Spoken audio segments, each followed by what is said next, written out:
G'day, my friends. Marty, we're here from Marty's Garden with a special guest, Daniel OBrien from Chicken Caravan here in Australia. He lives just north of me in a small town called Port Macquarie. And welcome to the show, Dan. Thank you. Thanks for having me here. It's unreal to have you. We've been talking about getting you on for a while. And today we're talking about making money with sustainable chicken farming, right? So we're going to discuss the sustainable side of things, a little bit about you and your caravan systems, and then also we're going to get right to the end and nitty gritty about, how can people make a few dollars on the side or maybe even scale up and go even bigger with chickens, right? So, we want to welcome a few people in today. We've got a few crew here going, they can't wait and all this type of stuff. So, and look, we're going to have, just so people know, because we're going to have new people coming in, haven't come to the show very often. After each question, we're going to have like a bit of a Q&A coming through. We want to keep the questions close to a similar from your end to what we've just been talking about. If you've got any odd questions, they'll be more towards the end of the show, right? So we want to keep these things running nice and smooth and sort of go from there. And then what we'll do is we'll just make sure it's a lot of fun along the way as well. So if Dan can tell me that that's dropped in okay, can you see that little text box there, Dan? Yeah. Can you see Yes, that? It says today we have Daniel OBrien from Chicken Caravan Australia. The question. Awesome. I can. Yeah, that's great. That's great. So let's get straight into it, mate. Because there's people wanting to get into the info. I'm pretty sure they're all excited. Look, can you just give us a quick backstory on yourself and about Chicken Caravan? Yeah. So when I was about 24 years old, it was about 11, 12 years ago, I wanted to start a pastured egg farm, so a free-range egg farm, but I wanted the egg farm to the chickens to be housed in mobile sheds. Now, the reason I wanted them to be housed in mobile sheds, I'd seen this concept before. I'd worked on a farm when I was like 17 years of age, and it was a free-range egg farm on grass, and they moved their sheds. And I'll just talk about it straight away. People are like, why do the sheds need to move? Why don't you just put on a concrete slab? Some people not aware, chickens eat grass. So you put chickens in one spot, a lot of chickens, and then they'll just start eating all the grass, and you won't have any grass left. So because I'd seen this concept work before, I thought, hey, if I was do my own egg farm, I want some mobile sheds, and I wanted them really, really efficient. I didn't want to spend 8 hours a day just collecting eggs, because I'd done that when I was 17 years of age working for someone else, because their sheds were not efficient or very labor intensive, how to collect eggs out of like 63 different nesting boxes, and some on this end, some on the other end, and whatever. So I'm like, I want a shed where it's got rollaway nesting boxes where I can literally just stand at one end and wind a conveyor belt and all the eggs just come to me. So my brother and I developed our own sheds with a lot of sort of pen to paper, go, hey, we want these features. And it was all focused on reducing labor inputs so we can be more profitable. So we thought we'll spend a lot more money on the front end developing the right technology so we can save it on the back end labor every year after year.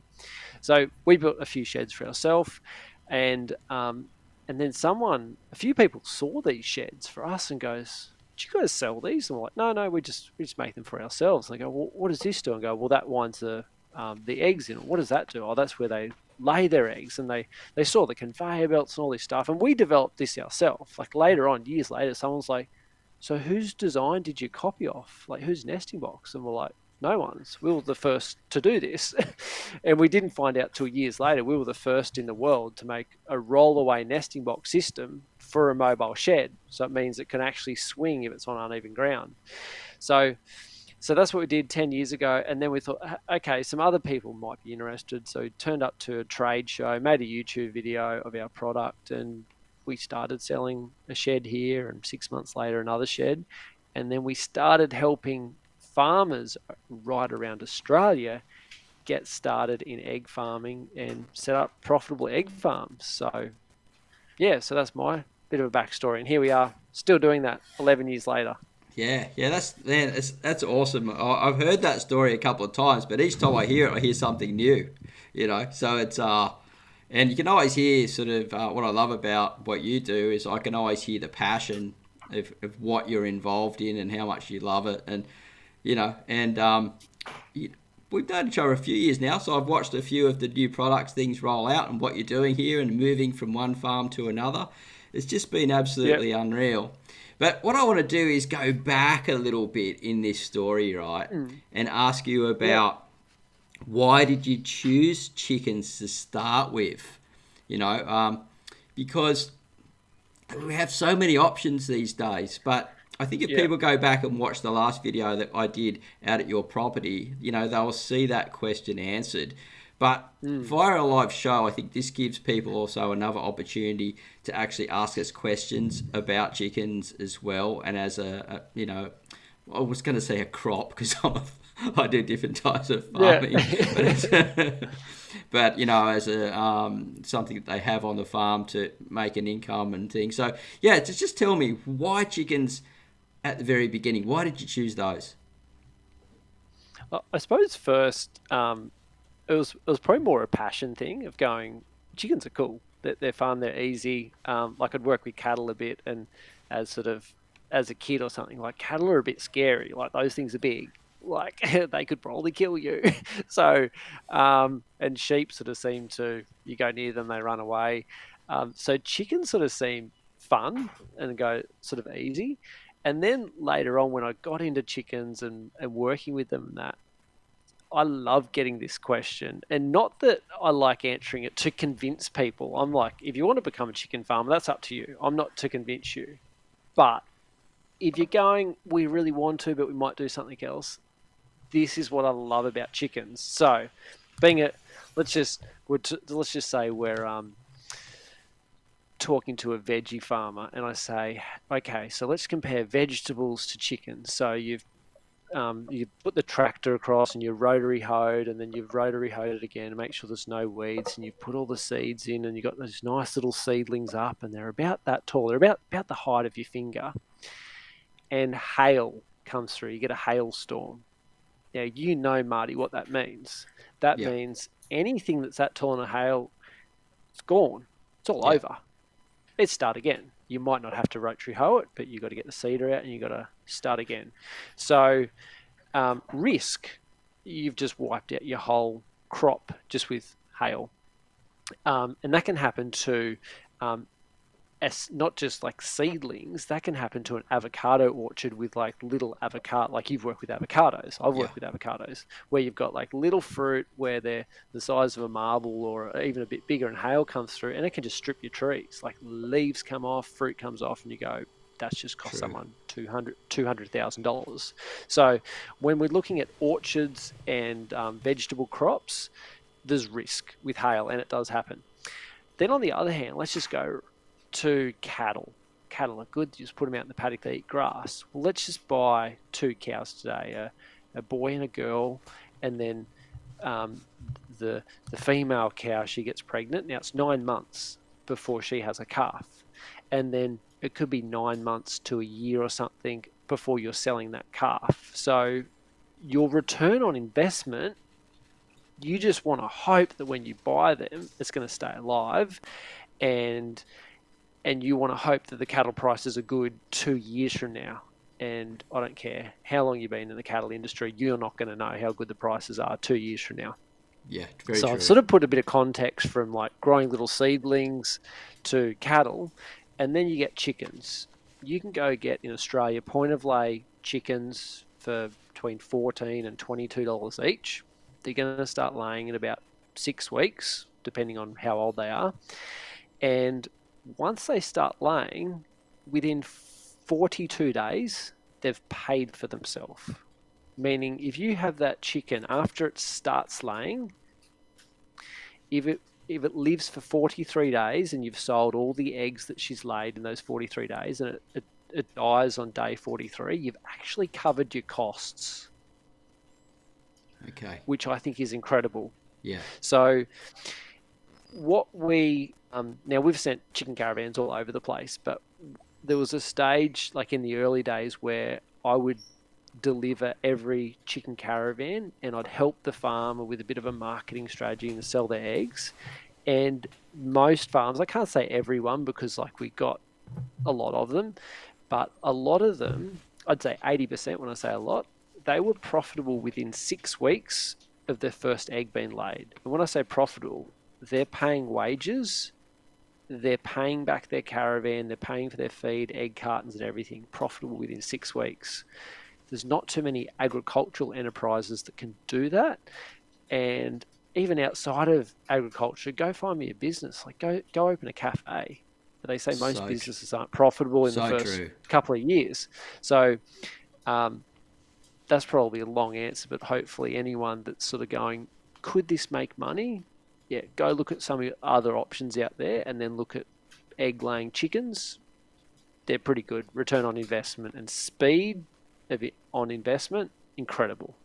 Yeah, I love the concept of speed on investment, lowering the risk down, and also like at the end of the day, if something happens to that business, you've still got food coming in, and you've still got chickens that are actually working and doing something on the land for you. So you might decide it's not for you and go, hey, I don't know if I want to sell eggs, but these guys are just tilling my soil and moving through. I'm moving them from place to place. I'm running them behind my cattle, something like that. Yeah. If they expand up the cattle later, they go, oh, well, I'm going to get some cattle later. Then they run it behind the cattle and they're throwing all the manure everywhere, spreading it around on the ground and, making the land more fertile. So even if they give up the egg production in that regards, it's still a really good investment, I see.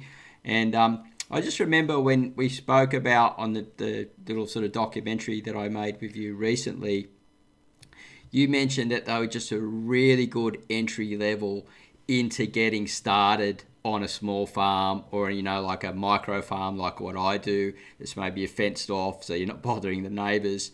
But, It's just a really good way to get started. And you can actually, what I like about it is you can practice a little bit with a small flock and you can scale up. And and you can scale up cost effectively as well. So I just think it's one reason why I wanted to get you on here for the show as well. Is just we can pass out really great information and show people what really is possible. Because I don't think there's a lot of good quality content out there that really goes deep like this. I think what we'll do is we'll drag some questions in from people. If you got any questions about, so the question is why chickens? Why did you choose chickens to start with? So as we're rolling through, you're welcome to sort of drop them in. As we're waiting for them to come through, we're going to drag some of these questions across for Dan and I to look at. Greenman's Garden, south coast of England, just subbed the Chicken Caravan channel. Hang on, righto. We're going to do our first fake applause for the day. This is the fake crowd. Can't see my hand there going, yeah. Thank you. That's awesome, Greenman's Garden. Awesome. I warned Dan about the crazy antics that we have here on the channel sometimes. We got Marcus Percy, Sonny Belbs. Hey, welcome, Marcus. Great to see you here, buddy. We got someone else in from Nimbin today, Emma the Quail and Chicken Woman. Welcome, Emma, to the show. And thanks for coming in. I used to live not far from Nimbin in the old Byron Shire before I moved down here to the mid-north coast. And Chicken Caravan, welcome to the call. That was you, Dan, obviously. And we got Greenman's Garden. Don't forget the thumbs up. And then he's got Lovelies. So yes, we always play a game here. I have to put myself in the middle here with the double thumbs up, bush barrel, bush ranger stuff.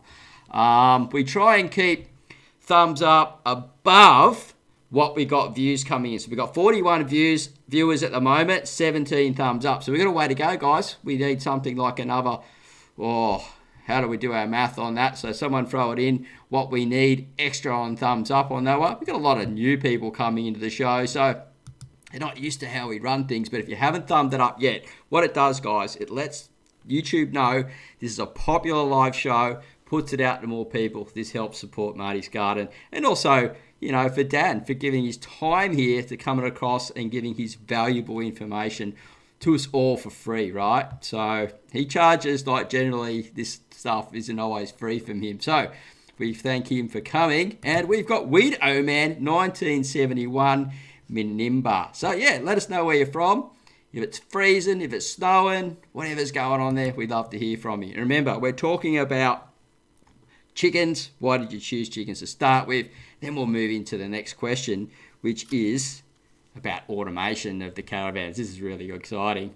So we've got Cheryl Ann looking forward to rehabilitating the soils with the chickens. They do a great job on that. And I think as we didn't get a lot of questions on that, why did you choose chickens? Because it's a bit of a hard one to ask a Q&A on. So let's hit it up for Cheryl Ann and talk about rehabilitating the land with the soil with chickens. Now, you mentioned that if you've got one space, they'll just chop up all the grass, and then actually they're probably doing more damage because they're exposing the soil to the elements, to the wind and rain and things like that. But if we're moving them or they're free ranging in larger spaces where they can't do that and dropping their manure and eating bugs and, and sort of spreading the manures around if there's other cattle around.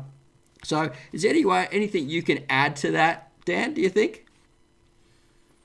Rehabilitating the soil with chickens? Yeah.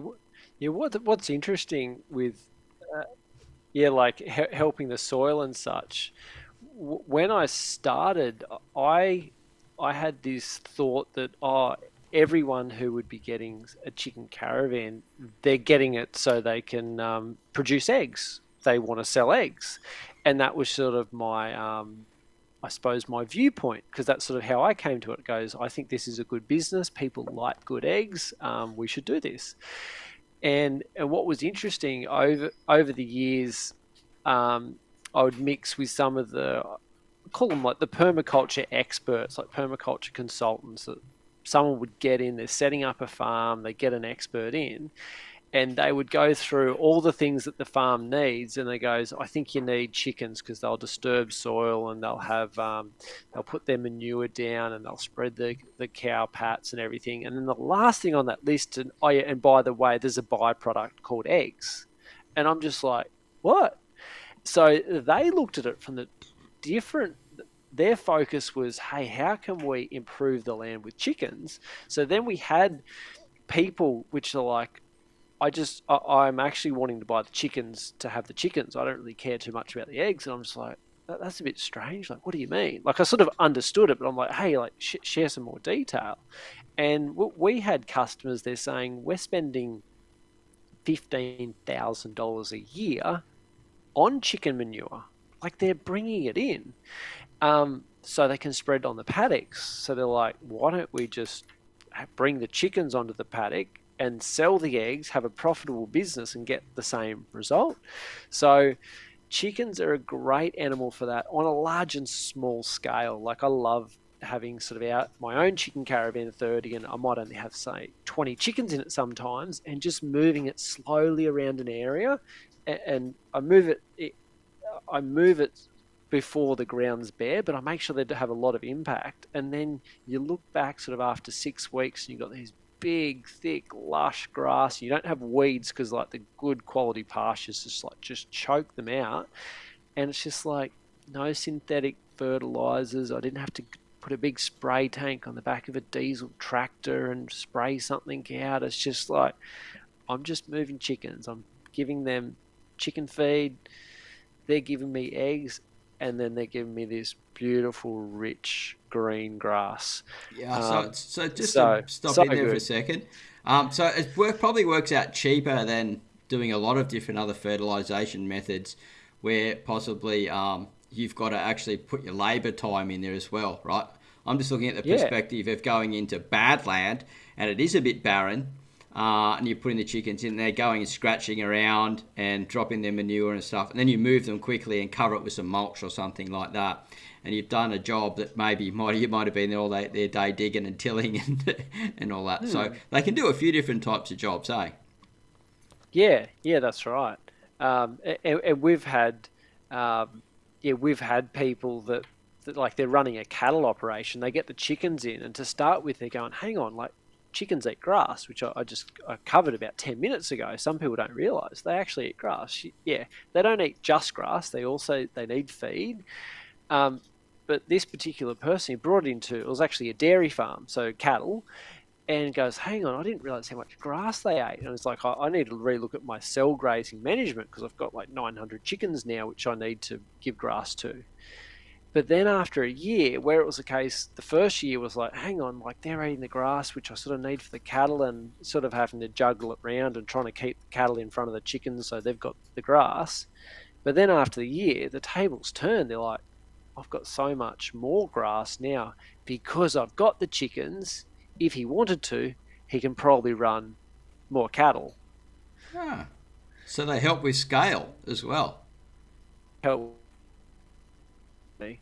So Wow, that's really cool. Hey, yeah, that's a great answer. If anyone's got any questions regarding that, please feel free to put them down below. We've got a few people watching, 42 people here, 24 thumbs up, and these comments, guys, we will get to them, and we're going to scroll through, and we're just getting through the questions, and then we'll do a Q&A as we're going, but also be running through more, like a bigger Q&A at the end. Anyone that's come in new.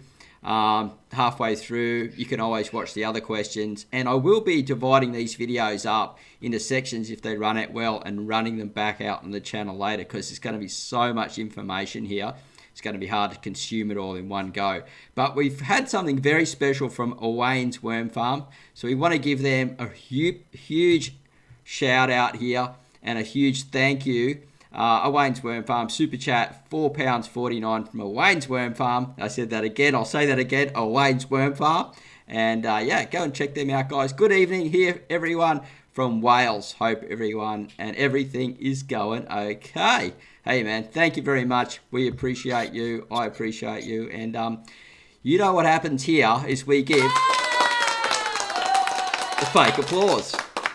As you know, I've got about 10 kids hanging in the back room. I just let them know, hey, here we go.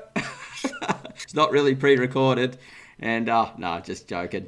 So, thank you very much, Owain's Worm Farm, for that. I really appreciate it. And LP, hey, Marty, hey, Daniel, with Keely, a very cool channel. And a friend of mine, Mike Van Dusen, his wife there. And check out Art with Keely's channel if you're into that type of thing, into sort of like, she does... You've got to go over and have a look if you're into art, right? It's hard, difficult to explain. Owain's Worm Farm. I'm in northwest Wales, UK. How's the weather over there, mate? Is it cold? Is it chilly?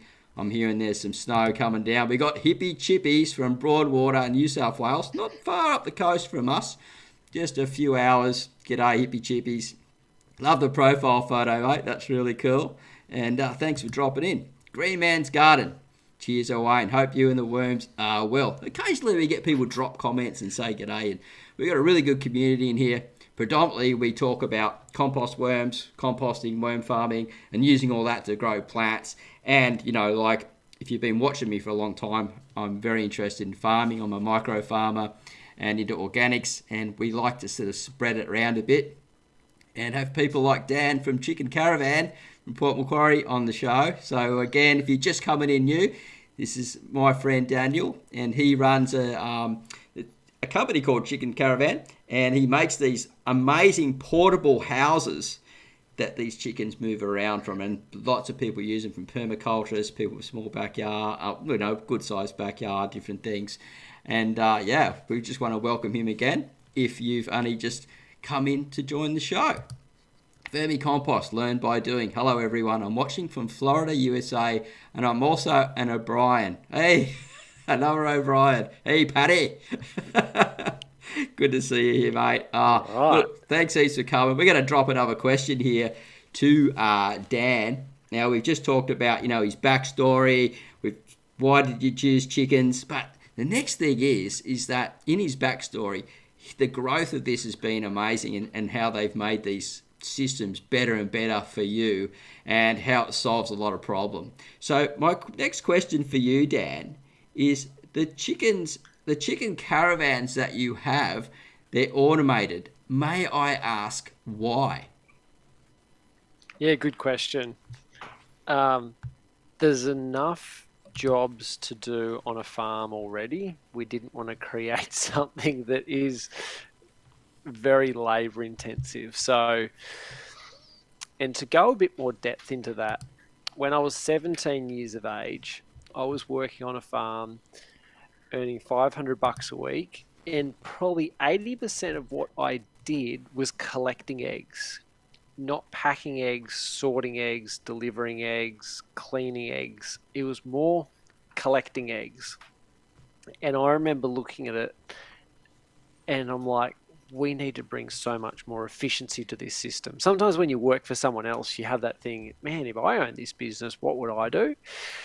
And so their setup was they had like about 4 sheds in 4 different paddocks, and each paddock had a gate. And I might be going into detail, but this is what I do when I sometimes coach clients, just so I change their mindset on efficiency. And this will get to the automation.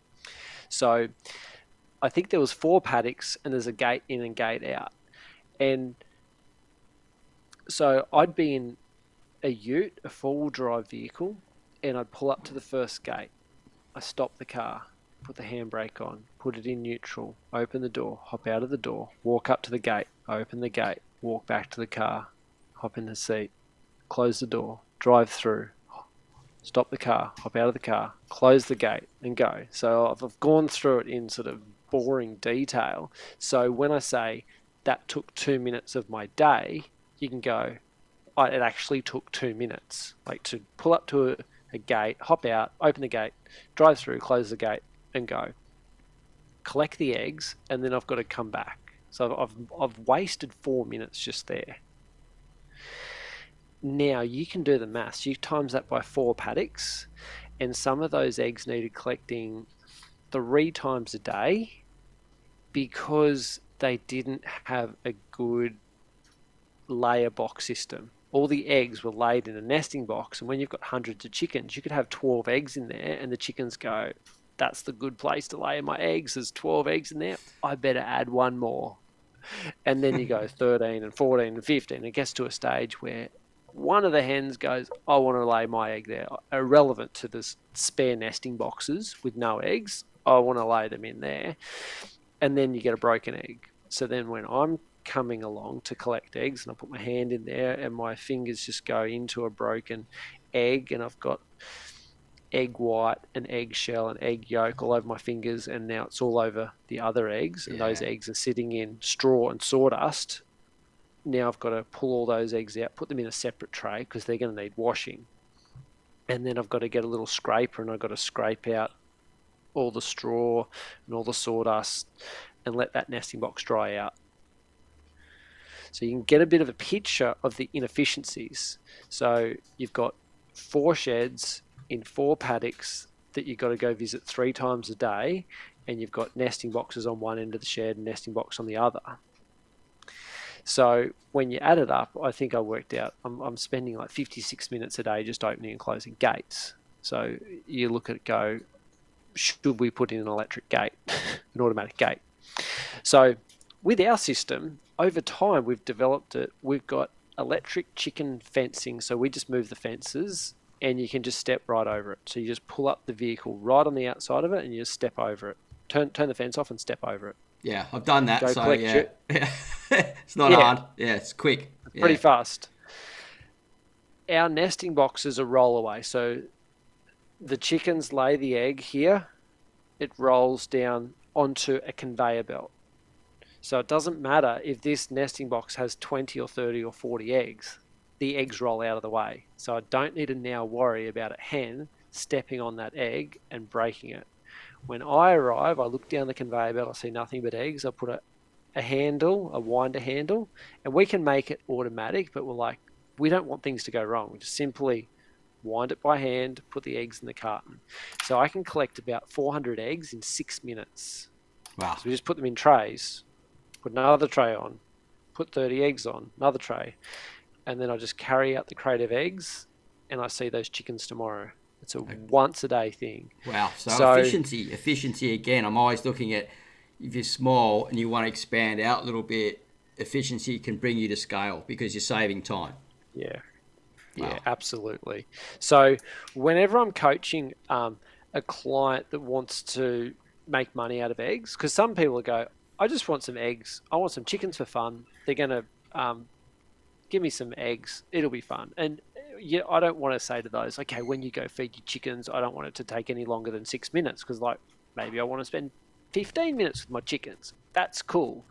But when you're looking at making money, I go like measure the minutes and what like if someone's ever been to one of my live field days here on farm, I'll use the 6 minutes example all the time. I'm like, what can you do on the farm to save 6 minutes? And it could be putting in an electric gate. It could be putting in another water point. It could be making something a bit automated. Rather than having a 10-litre water container, make it 30. So you now have to only fill it up once a week, not twice a week. Save those 6 minutes. You do that 10 times, you got an hour of your life back. Yeah. You do that over a year, you've now got an hour a week back. You put a dollar figure next to that. And I change people's mindsets to go, right, efficiency is important because sometimes it's not. In some cultures, and sometimes you go back so many years, resources were expensive and labor was cheap. And some people forgot that things changed to go, hang on, labor's like time is our commodity. What can we do to make things more efficient? So we're all about efficiency. So you're going to be more profitable or it can be enjoyable. I used to collect eggs in the rain with the rain blowing in, putting eggs in a cardboard tray. And when those cardboard trays gets like a bit of humidity around them, they sort of like sag over your fingers and that. And the eggs are getting wet and I'm trying to keep them covered. I'm like, this is crazy. So when we build our sheds, I'm like, I want an undercover area in our big Chicken Caravan 450s. They have a man section where you close the door and no chickens can come in there. And that was my dream when I was like 17 years of age and I got chickens pecking at my feet and I dropped the tray and some eggs rolled off and it's raining and I'm going, this is crazy. I'm like, imagine a man section that only I can go in and all the chickens stay out and I can hang up my raincoat and I can just wind eggs in. I've walked Or into if a you've couple of been, those bigger ones that you've had and gone into inside them. And the number yeah, ones it's that you had, I don't cool. know if you have the models anymore, but like a tent that fitted off the side Yes. as well. I thought that was really cool. Yeah. And they're the things, if you enjoy it, you're going to keep doing it. We don't want to set someone up with a business to go, yeah, it's profitable. But man, I don't enjoy it.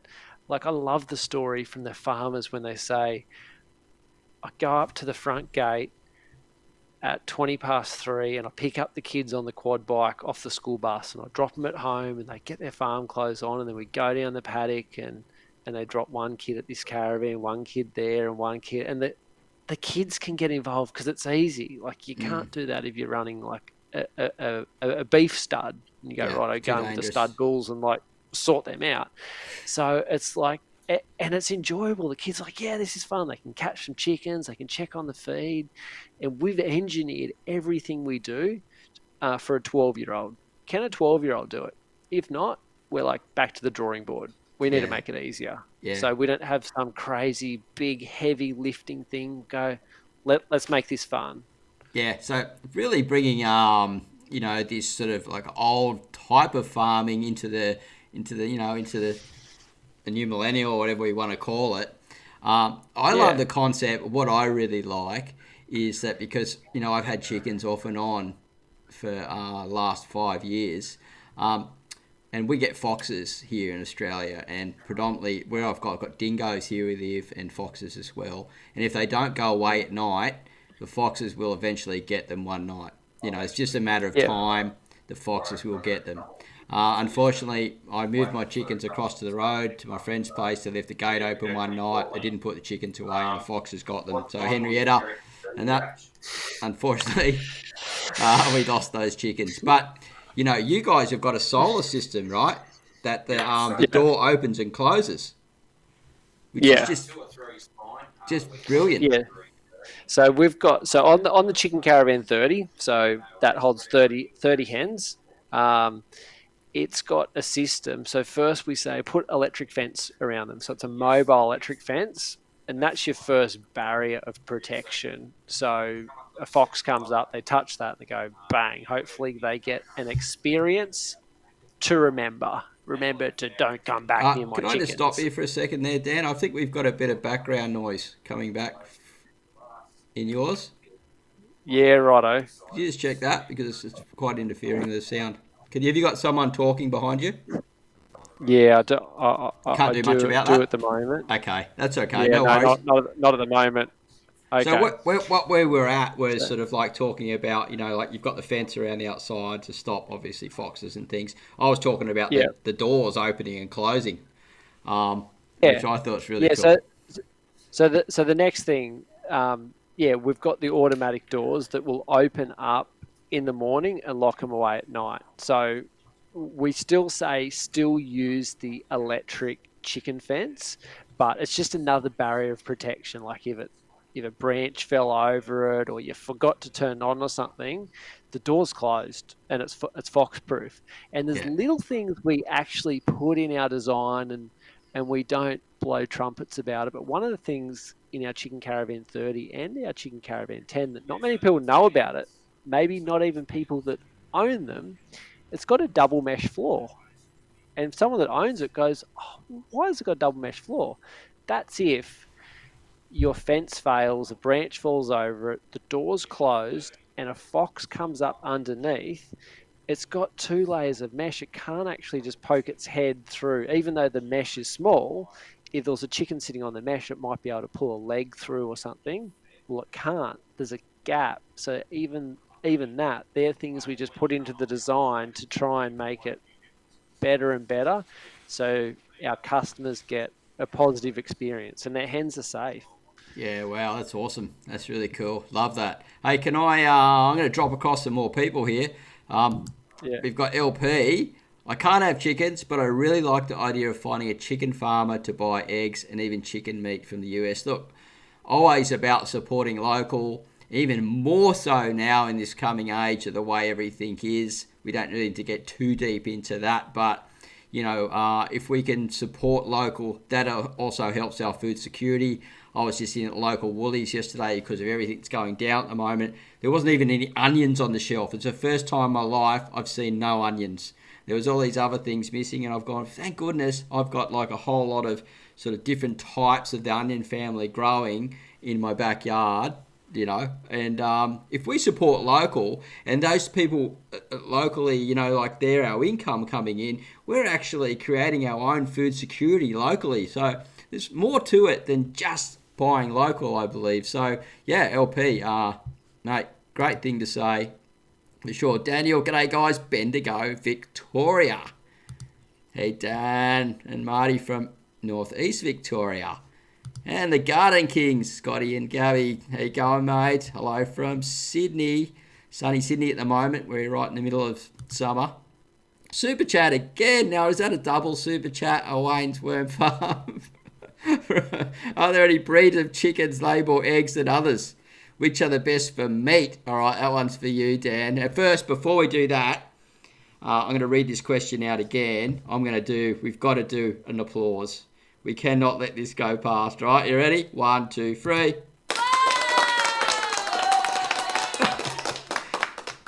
The fake crowd. Awesome. Now, I'm going to read it. Oh, sorry, I did that accidentally. Guys. I'll accept it. It's all good. All right, here's a question from Wayne's Worm Farm. I want to read this out again. Are there any breed of chickens lay more eggs than others? Which are best for meat? Daniel from Chicken Caravan, can you answer that one for us, please? Okay, good question. So for a commercial chicken farm, I would say, now I know, I think where are you, where's he located, Marty? He's in Europe or something, isn't he? Is that right? Yes, I believe so. Yes, colder climate. Yeah. Yeah, so it'll come down to what's available. What I'd say at this stage, now I could change this advice in 4 or 5 years from now with what might be coming, but just go with a commercial layer. So it could be Isa Brown, it could be Highline. I'm not sure what they call them in the United Kingdom and throughout Europe. Isa ISA Brown is a laying hen. That's actually a German company. So they are the same commercial layers like they'd have on any free-range egg farm or even battery hen farms or whatever. The thing with those birds, it's probably a bit of a negative word, but they've been engineered to just lay eggs and just pump out eggs. So if you at this stage, if you're going into commercial production, just go get your commercial layers. They'll lay really well for about a year. After that, you want to replace them and turn them over. Don't muck around with, I suppose, the backyard show breeds or whatever, because you just don't know their genetics if they're going to last. They might look good and everything, but then they're just not going to lay the number of eggs for you. Same with the meat chickens. You can actually go buy day-old chickens, which are commercial meat chickens, and then just grow them out, and they're just a fast grower. That's the advice I give you right now today. Moving forward, there are starting to be small beginnings on niche farms developing more sustainable birds for open free range pasture environments, but it's by no means at a commercial stage where you can just get hold of them and say, hey, can I get 100 or 200 or 300? They're not there yet, but I think those days are going to be coming as other strains of birds could perform better in terms of outdoor free range pasture environments, where these other birds are, as I use the word, engineered to just for production, and a lot of them are they're engineered for an indoor environment, indoor being air conditioned sheds in some cases. So to get started, just go get a commercial layer. Okay, so just a quick question from me, and still on the same topic, the Australian Astrolorp. Now, I had one of those. Apparently, they were bred in Australia. Bit bigger than the Isa Brown, you said, and I had sometimes like 2 eggs within that 12-hour period from one of those. And she was a bit more of an aggressive chicken, I must admit, but bigger as well. So we're talking about for meat chickens. Would that one be a good layer and possibly a good one to knock on the head and maybe have for dinner as well? So based on the context of that question, talking about dual purpose birds, good for eggs and also good for meat, Australorp are good. 90% of Australorps are good. When I say that, is you could get some Australorps which they're show birds, meaning they're really going to be good at winning ribbons. They're going to be pretty. Wow. But they might not be bred for performance. So whoever has been breeding those pretty birds, they hatch a flock of chickens and go, that one's the prettiest, I'm going to breed off that one. And then next year, that one's the prettiest, breed off that one. They're not breeding off which one is really good at foraging and which one's really good at laying eggs and what's got really good fertility and such. So, and they're two very different motivations for breeding. But in Australia, we can still get quite a few, like, call them backyard Australorps, which are just good quality birds. That's what I'm working on for the moment myself, just for my own use. I'm not looking at going commercial with them, but I'm trying to develop multiple generations of Australorps for me, bred by me, hatched in an incubator, and I'll hatch them in the same incubator over multi-generations to have a bird that is very good for my climate. They can handle the winters, handle the summers, handle the outdoors, handle the grass, handle the particular feed. So then over time, the genetics are just going to be rock solid. That's my goal of, like, my rock solid Australorps. And some of them that I'm collecting eggs for at the moment, I've got a pile of eggs here which I'll put in the incubator. They could be they might even be 2.5 years old, maybe 2 years old. The birds now. Any of them that didn't live that long, I'm obviously not breeding off. So naturally, I'm breeding off birds that have good longevity. I'm breeding off birds that are still good layers after 2 years. But yeah, we won't get too much into genetics because we could be here for 4 Yeah, hours. we Because could some get people they just get bit off from track, but it looks like it's yeah, a good bird. It's a good dual purpose bird, right? yeah, yeah. That's right. It certainly is. So that was a great question from Owain's Worm Farm. So thank you so much for that. And what we're going to do is drag a few more across now. Sally John, hello from Torrensvale, South Australia. How's it going? How's the weather down there? If you've had some heat waves, I believe. Yeah, let us know. It'd be great to hear from Martin Hendricks. G'day to another Martin there. Hi, Daniel and Marty from Northeast Victoria. We got a few Vicos on the show today, which is really cool, and a few new people sort of rolling in. So welcome anyone who hasn't met me before. My name's Marty Ware. I'm an agricultural horticulturist. I just like to say agri-horticulturist. Specialise in urban farming, small space micro farming, and worms and compost. And so welcome. And Daniel from Chicken Caravan, our chicken man expert today from Port Macquarie on the New South Wales mid-coast, just north of me of where I am. So we've thanked Dan for coming in. If you come in late to the show, please go back and watch the rerun. Check out the rest of the questions, mate. This today is just gold, and you very rarely find information like this on the net. And I'm going to keep doing my best to dig up characters like Dan that are ready to share their knowledge with you so you can actually make good informative choices. Garden Kings, here we go. Wow, interesting on all chicken manure and eggs. Hey, I thought you were about to go down the road of eating them, and I'm veg, so no, we're not really here for that. We're sort of, we want to look at a few different options here, but, they do do a few different things, as we've discussed so far. And we've got Widow Man 1971. How many days would you say you recommend the chickens stay in one spot before moving the caravan to a fresh spot? All right, now that is a really good question. I'm going to read this out again. Are you ready for this, Dan? I'm ready. Okay, I'm going to read it out one more time. How many days would you recommend the chickens stay in one spot before moving the caravan to a fresh spot? So when we say a caravan, what we mean is a portable chicken coop. Yeah. Okay. Observation. Everyone wants to give me the exact days. Say 4 days, say 3. It's observation. So in context, if we've got 2 chickens, you don't need to move them every day.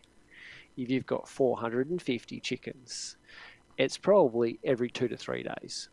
But I learnt a lot about I forget who I learned it from, but they said observation is one of the keys to farming. Everyone wants the textbook. Well, the book says this, let's do it. Well, you walk out there and go, I think they've run out of grass. Let's move them. Or I think they could be there a few more days. So that's probably a way of dodging that question. But I think I could add to that a little bit of what you've mentioned about observation. It's also, like seasons fall into place as well, combined with this observation. Yeah. And when we've got times of more sunshine, more rainfall, the soils are improving and getting deeper, we're getting more structure in our soil profile. So the land's holding more moisture and the grass is growing quicker, then we probably would move it faster, right? But in wintertime, when it's cooler, things slow down. I guess even the chickens would slow down. Everything's sort of slowing up a bit. So yeah, observation is definitely the answer within the seasons. And I think it would come down to how many you've got and then how wide your fences are and all those types of things. But that's a great question. And it is. But one thing I will say, with cell grazing, if I can explain it in 30 seconds to you. Sure. In my opinion, cell grazing is the best sort of cell grazing is the most amount of animals on the smallest area for the shortest period of time. Okay. Now, that's not always possible. So let's just use a crazy example to say, all right, we've got 50 cows. We're going to put them on that 1 acre or half an acre, and we're going to put them there for 1 hour. It's going to be great for the ground. It has massive impact. They just chew it all down. They stamp it all, and then we get it off there. So we rest them. but unless we've got some great automation or robotics, it's not viable. So we go, righto, well, maybe those 50 cows, they're going to go on 5 acres for one day or whatever it is. But on a 450 caravan, 450 chickens, if you move them, you have them on an area for 3 days, which is about 25 meters by 30 meter square. It's a good amount of impact generally, but yeah, it does make a difference if you're on like the sandhills of Western Australia versus Byron Bay, sunshine, rainfall. So there's a lot of different things, and what you want to do, you might go, well, there's not much grass, we're going to move them faster, or you go, we've got heaps of grass, we can leave them there longer. So it does come down to what you want to do. At the moment, I want to plant out some sunflowers, so I'm actually leaving there longer, so they put down a lot more manure and more impact. So I just, not even burying them, but I just throw out some sunflower seeds and they just come up because they just got the right environment. So it just saves me digging holes and planting and mulching and all the rest. So a lot of it does come down to context and observation. Yeah, awesome. Hey, great answer. Thanks for that, Dan. LP, what's the best way to keep a garden and chickens without the chickens ruining the garden? We're getting a little bit away from it, but LP, he's such, he's here all the time, comes to every show, and look, I know not everyone's going to have a chicken tractor, so I don't know. Are you ready to answer this one, Dad? I'm going to read it out one more time. I'm ready. What's the best way to keep a garden and chickens without the chickens ruining the garden? And let's give this we're going to give this like a bit of funny noise here. Maybe a bicycle horn. I don't know why I did that, but fire away. Dad, please. This is great. The mobile fencing. That's the short answer. At Chicken Caravan, we sell 2 types of fencing. We sell electric chicken fence, so keep the predators out, but we actually sell a non-electric chicken fence. And some people use it for 2 reasons. They use it to keep their chickens in, obviously in an area that does not have predators. So it might be in a suburban backyard in the suburbs with tall fences, so you're not worried about like a dog or a dingo walking through. Yeah. But some people, and I've actually had friends of mine came and visit me last week from Central Coast, and they go, we've got that exact fence and we just put that around our vegetable garden. It's a mobile fence though. As soon as you put in a permanent fence, you've got to then maintain the weeds and the trees, the whatever, and the mulch gets pushed up against it from the veggie garden. If you've got a mobile fence, you can just pull it out, you can mow and whatever, and you put it back. So just use a mobile fence around your garden or around your chickens, whatever best suits you. You might go, let's have the chickens in a smaller area, or you go, I want the chickens to have the whole backyard, and let's just put the fence around the garden. So just put a fence in between them. Great answer. I think I could add to that a little bit. Don't cheapo out like I did and use a cheap, crappy fence. They just dig underneath eventually and push their way under it. Next minute they're down the neighbour's backyard wreaking havoc and you're in trouble. So just watch out for that one. I can say that from experience. Also, there are some other systems that are used. Like permaculture, the terminology is very widespread now. But you can actually build chicken coops that have runs on them, and you can build beds on the side, and you can esplanade like fruit trees and things to the side of the coop, and you can run, tomato vines up, cucumbers and things like that. They will peck through and grab what they can, but they'll also grab sort of like any sort of insects and things that are around it. And as you esplanade or vining these plants up or keeping certain ones a bit of a distance away, that manure is going in behind the system and building up the microbiology. And so it's in a way, it's sort of feeding the system as well. So there's other ways to look at integrating your runs and permanent runs and things like that to your chicken coop. So just keep that in mind and maybe look up some information on a permaculture chicken coop. I built one years ago at Suffolk Park. We had a fruit tree growing straight in the centre, and then we had a little fence around the outside of it, and it grew absolutely phenomenal because it speaks for itself, right? So, yeah, great answer and really cool question. Thank you very much, LP. Daniel, I'm in the process of building a chicken coop, looking at putting them in with fruit trees, orchard. Do chickens need one space or two spaces to run around? This will be a residential backyard. Okay, this will be the last question for a while until we move into the next, because we've got about another 3 or 4 questions to go through. Then we'll keep rolling through with the Q&A. Far away, Dan. All right. Yeah, righto. So when will they need one or two spaces to run around? I would get your plans and relook at them. You're in a residential backyard. I'd go, how do you make the coop portable with an open bottom? And then you don't need to worry about the runs and the infrastructure. You just keep moving it around on your garden, on your grass. This will do a few things. As soon as you put in a permanent coop, you've got chicken feed in that coop. What loves chicken feed are rats and mice. What loves rats and mice are snakes. So when someone goes, the snakes in my chicken coop, chickens attract snakes. No, chicken food attracts rats and mice, and snakes smell rats and mice. What I used to do years ago, the old trampoline, like the rectangle ones, you know, the ones with no spring guards and no like safety net, like when you came off, you came off. Those rectangle trampolines, I used to get them, turn them upside down, and then they got like 2 hoops on them. And then I used to put iron on the top, mesh around the sides. That was my chicken coop. Yeah, awesome. That's it. Great open answer. Floor, and then move it around your yard. When you want to move it into the garden, move it into the garden.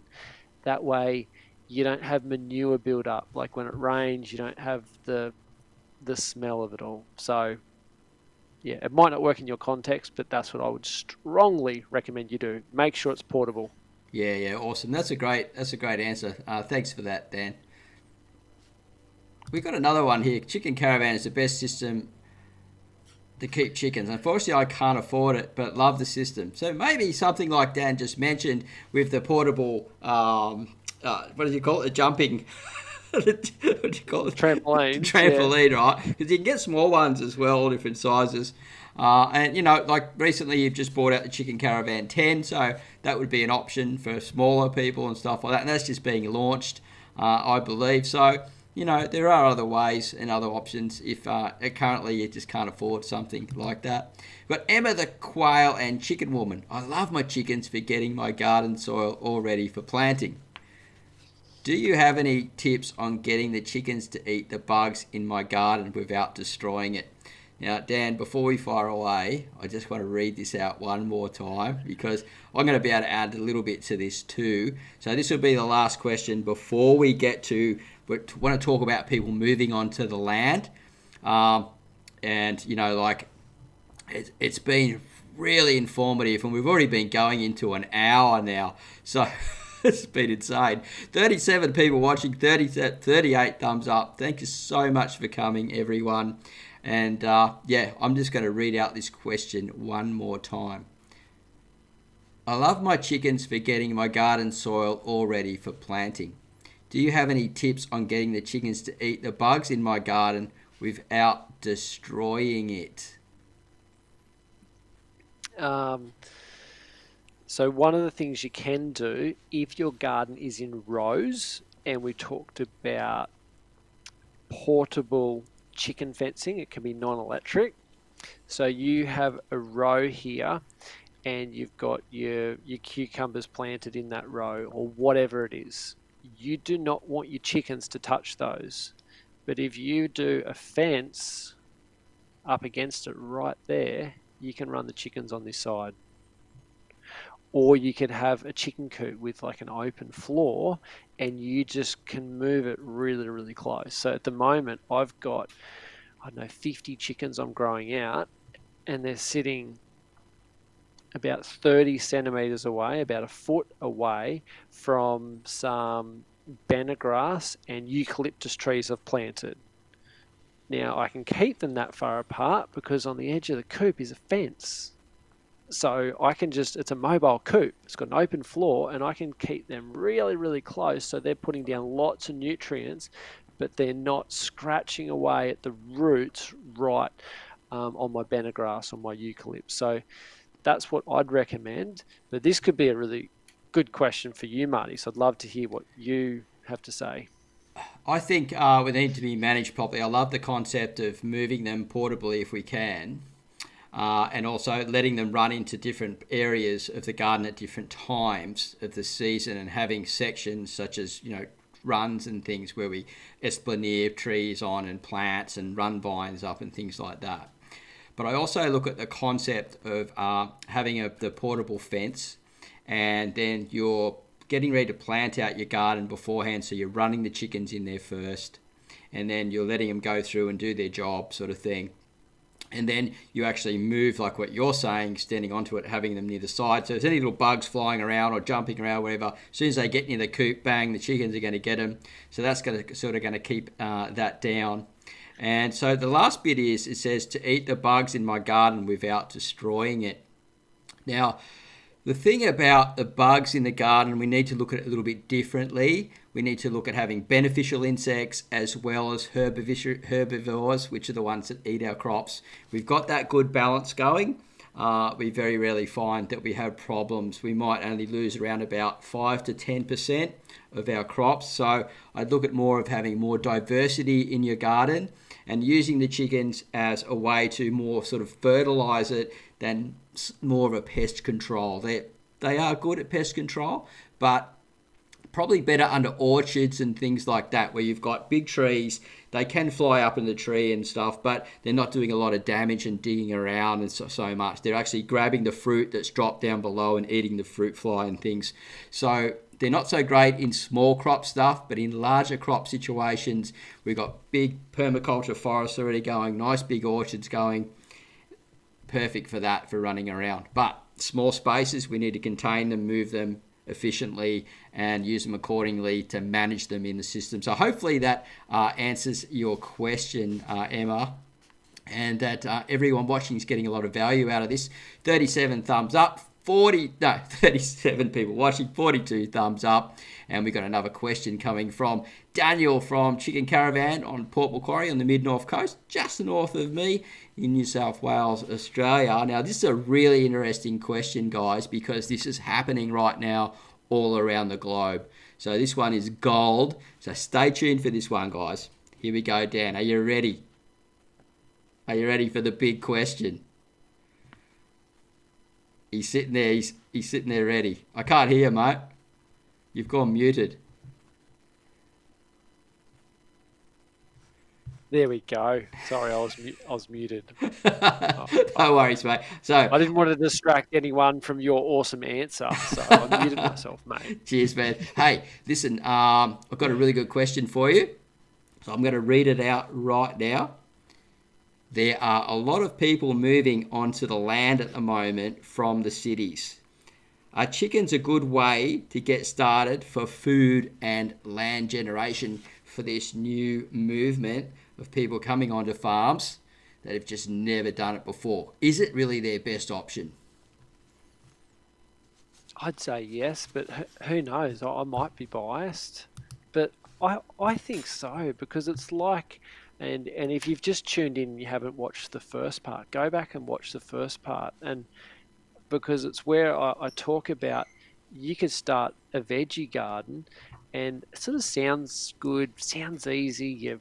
You've probably watched Gardening Australia or something, you're all inspired. But then when you get out there with the mattock and the shovel and the rake, and you've got some weeds and you've got the bugs and everything, and then the hail comes through, or too much rain or too much dry, there's a bit of hard work there. The other end of the scale, you can go buy some cattle or some sheep, and you've got larger animals and fencing and infrastructure and cattle yards. Chickens are pretty easy, and they're pretty loyal, meaning like if they escape, they normally come back. They're not like, hey, I've escaped, let's run and let's just go wild and you'll never see me again. So chickens are good, and you don't need many. You can start with 3. And you can just start with 3 and go, right, I will put them here right next to the vegetable garden. Go, I like my eggs, I like my chickens, let's get some more. So you can really start small, and it really is your gateway animal. Because if you want to put in a vegetable garden, you probably might want to start creating some compost. The chickens can help with that. They can help by adding manure to the compost. They can help scratch it through. Like, you just create a pile. Like, you get a wheelbarrow load of like mulch or grass clippings or weeds you pulled out, you pop it in a pile, and then the chickens go at it, and they're just going to get that pile and sort of spread out a bit. And 3 days later, pile it up again, and they're going to help break that down for you. So I think chickens really are a great entry animal. It's small. There's nothing to go wrong. Like, you imagine at the moment you go buy a cow, it could be $2,000, and you did something wrong and it died. Well, that's sort of a bit of an expensive mistake. Let's just say you got like 3 chickens for $20 each, and something went wrong, and you forgot to lock them in or something, and they did get eaten. It's a $60 mistake. Not good, but you could probably, it's a lot cheaper than losing that $2,000 cow. So I think for people moving onto land, hey, should I put in a veggie garden? Should I get sheep or cattle or something? Just get some chickens. A lot easier to work with. Yeah, awesome answer. So, and especially if they're going to expand out, they've got a bit more land. They're getting some agricultural animals. The chickens can run behind them in their little mobile coop caravan thing, and they stir up all the manure and help sort of like the process of, that's the way sort of agricultural farming's really heading with sustainability these days.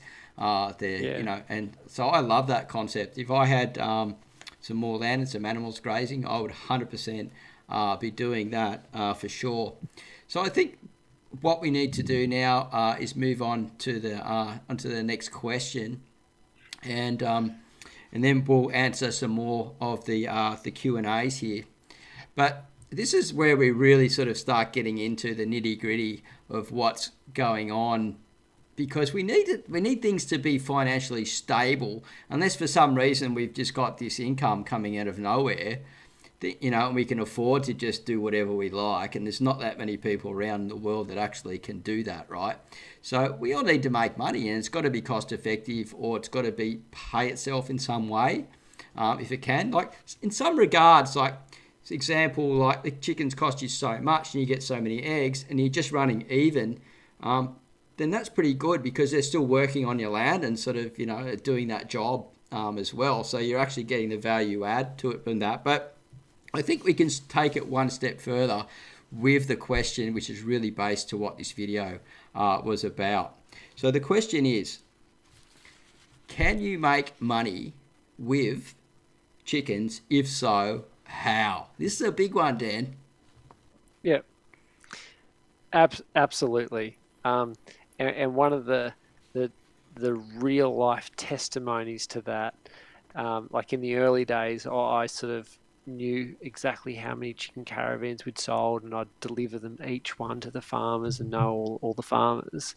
And 80% of those customers, because I knew them all, they'd buy their second caravan within 1 year. That's telling you something. You wouldn't buy a second one if the first one wasn't working. So 80%, 8 out of 10. I don't know all the figures now, because we're probably selling a lot more and we're exporting them and that. So I don't know, like when a sale comes through, I'm like, oh, is that their first caravan or their second or their third or whatever? But in the early days, that's what it was. So the thing with chickens, you can scale it up and scale it down. Like, I remember 10 years ago when we sort of entered the market and we were selling eggs and we're helping other farmers get started. Typically, the story when I'd go meet a free range egg farmer that have between 200 and 400 chickens, and I'll answer that shortly why it was that particular number.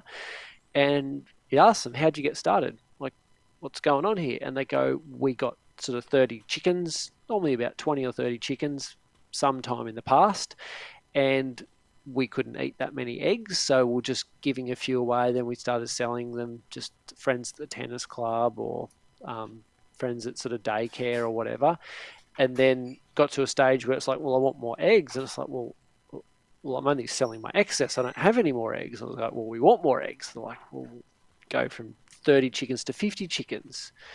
Now, I want to pause here and say they were profitable at 30 chickens. Some businesses, you have to scale up to be viable. I know people right now, they've got 29 chickens and they're profitable. Now, they're not going to go, hey, put in their resignation and go, righto, I'm looking for an early retirement. But meaning their inputs being labour, if they've got a Chicken Caravan 30, their labour is right down.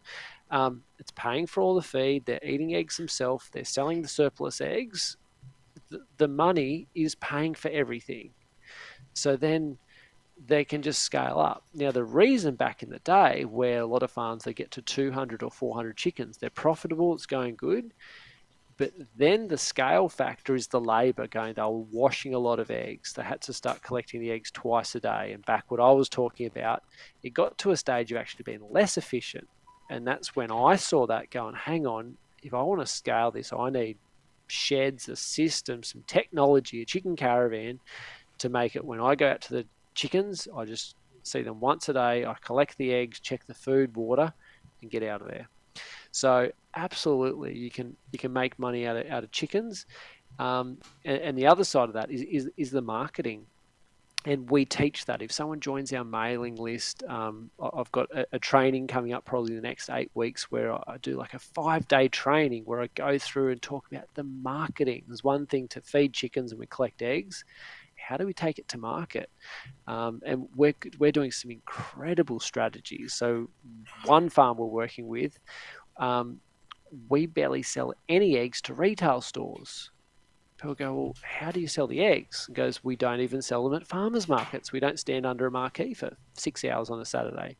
We're selling them direct to customers via subscription model. So they're things we teach people how to set up, and how to set up a Facebook page and the Instagram page and that. So people, your customers are engaging with what you do, how to run events on your farm so customers can see you, meet you, have events on your farm. So when you say, hey, would you like to pay $80 for 10 dozen eggs, and I'm going to deliver 1 dozen eggs a week to you, $8 a dozen, they go, $80, thank you very much. And we've just sold a subscription model because we've introduced ourselves through Facebook, through Instagram. We've invited them to come on the farm tour and meet us personally.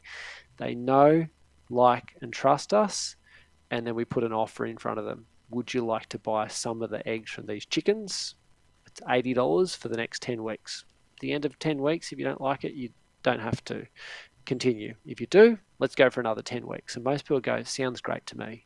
I've already got $100 worth of value just being here, just like part of the experience. And that's some of the marketing of getting the customers engaged and giving them the experience and showing them what you're doing and why you care about your farm and regeneration of the land.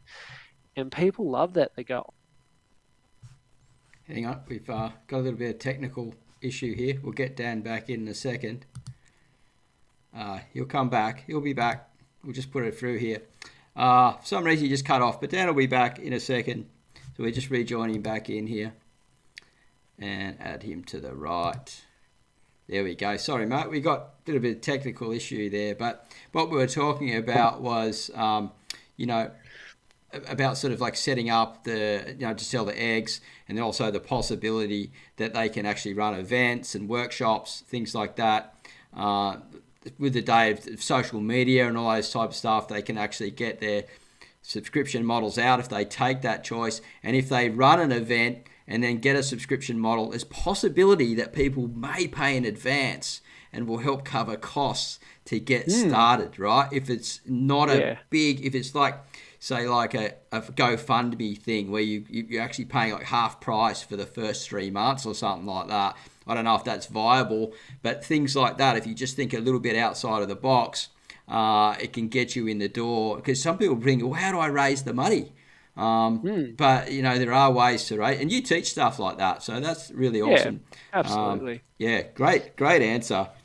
We're going to actually just bring some other people across here for a second, Dan, and we're going to answer these questions a bit quicker because we're running into a bit over an hour and 15 minutes now. And generally we only run a show for an hour, but there's been so much value coming in here. And we've still got 31 people watching, 41 thumbs up. If you've come in late the show, this is Daniel from Chicken Caravan at Port Macquarie, just north of me on the mid-north coast of New South Wales, Australia. And he's a chicken farming expert and makes these amazing systems, portable systems, that you can use at your place to farm chickens and make a bit of money. Now, we've got a question here from Melody Lyons, Marty's Garden. Please tell me, what is good medication to keep on hand? What is good nutrition to feed them extra?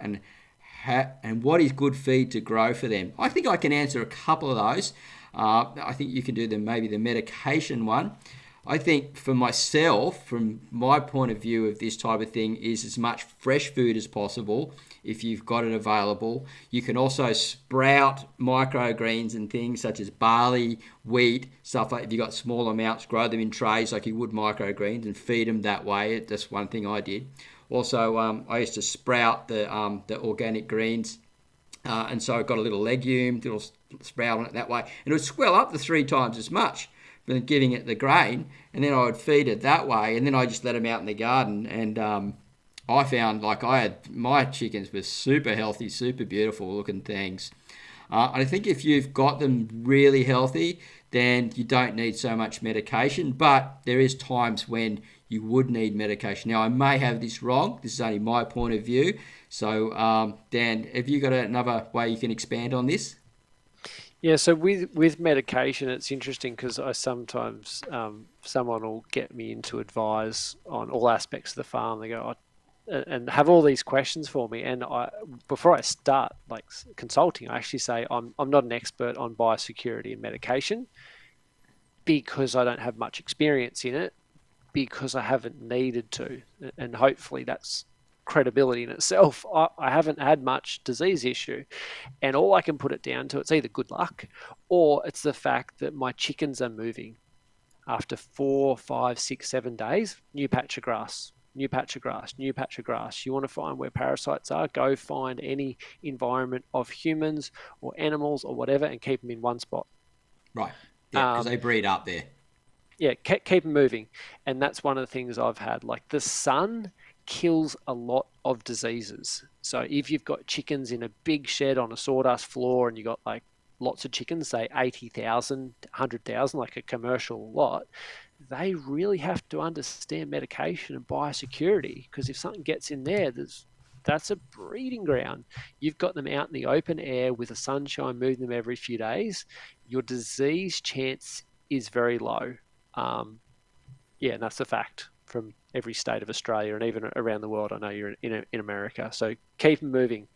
Yeah, so really it's like health. The healthier we can keep them, the less chance of disease and parasites and things like that, right? So great answer, Dan, and very good question. Thank you very much. We've got Cheryl N here. How long does it take the chickens to adapt to the drinker system? I'm sure this one's quite simple, but so I never had a good question. drinker. So on the Chicken Caravan 30, you've got what's called like a nipple drinker. So the chicken comes up underneath and it taps a little stainless steel pin and water dribbles out of it. Chickens are naturally curious, so they'll find it and they'll normally teach themselves. Chickens are curious. For instance, if you've got a hole in the fence, they'll find it. Ducks, however, some ducks, you could have a hole in the fence and it could be 9 months later until they're like, there's a hole in the fence. Maybe we should go through it. Chickens, 9 minutes, they're like, there's a hole in the fence, and all the others go, how did she get through? I'm going looking for it. Yeah. Think of that mindset when it comes to the nipple drinker. Hang on, that chicken just touched it and a bit of water dripped out. I want to have a turn. My turn. So they'll do it themselves. I say to some people, they're like, oh, I'm a bit worried they're not going to get a drink. I'll go, the 10% rule. You got 30 chickens, get 3 chickens and just tap their beak on the drinker so they know water comes out, and they'll teach the rest. So, yeah, they're pretty smart, pretty curious. They figure it out pretty fast. Yeah, awesome. Good answer, Dan. Thank you very much. We've got another one coming up from Garden Kings. I just pictured Daniel holding has under a chicken, or maybe under his arm, chicken for years before he started Chicken Caravan. So you probably had chickens before then, did you? Yeah, you did. In the backstory, I think you were talking about it. So if you want to go back and sort of check that out, yeah, there's a really good story at the beginning of the Yes. video with Daniel here from Chicken Caravan. And yeah, check that out. But yeah, I can see that too. Uh, just like my daughter, Yeah. when we went to visit to do the documentary, she stayed in there, was playing. She turned one upside down and put it to sleep. What are you doing? She goes, just putting some Yeah. chickens to sleep. So they're great fun for kids. And look, even as adults, look, I just love my chickens, and I wish I could have some, but in the future, possibly. But yeah, great question. Garden Kings. Would the chickens not seeing the eggs in their nesting box make them not want to lay as much, though? Love that technique. So I'll just read that out again. Would the chickens not seeing the eggs in the nesting box make them not want to lay as much, though? Love that technique. Yeah, so this is based on when I was talking about the rollaway nesting box. So rather than the hen coming in and she can see the 6 or 12 eggs already in there and go, I'm going to add my eggs to that nest. So the rollaway nesting boxes, no, they still get used to it. They're creatures of habit and they're copycats. And that can work for and against you. Like I said, if there's a hole in the fence, they're copycats. They'll all copy and go through there. They're creatures of habit. So once they start laying in the nesting box, they'll keep laying there. And once they go, hang on, Henny's up in the nesting box. What's up there? Oh, I'm going to lay my egg there. When they're in the nesting box, they can actually still see the eggs. They just can't sit on them. So that's not normally an issue to train them to the nesting boxes. Again, they're curious. They figure it out pretty fast. Hey, thanks, Dan, for that answer. Garden Kings. Also, love the caravan, but with the smaller ones, how do you keep the chickens cool, especially in the hot Australian summer? So we're talking about keeping chickens cooler in a smaller environment, in the heat, in a portable chicken tractor, such as the Chicken Caravan. Okay, great question. This is where I'll almost want to swing my camera around to all the other team, but not that they're even behind me at the moment. Yeah, we need one of those portable ones. You go ding, shoot it to the other spot. I'm fortunate now, as the business has grown a bit, we work with some great engineers, some great designers. I'm on a key part of the design team. So the Chicken Caravan 30, it's actually got an insulation air pocket built into the ceiling, and the roof is silver, so the silver actually reflects the heat. So sometimes on a live event, I'll actually open the lid up and I'll tell someone, put your hand on the top of the roof, and it's silver. They go, well, it's warm, but it's not crazy hot. And now put your hand on the bottom of the sheet. It's cool because there's actually an insulation air gap built in to the Chicken Caravan 30. In the engineer design process that happens sometimes for years before we actually bring out a product. Like we're working on a new product at the moment, and we've been working on it for 2 years. It'll probably be launched in the next 6 months. We put it through its paces.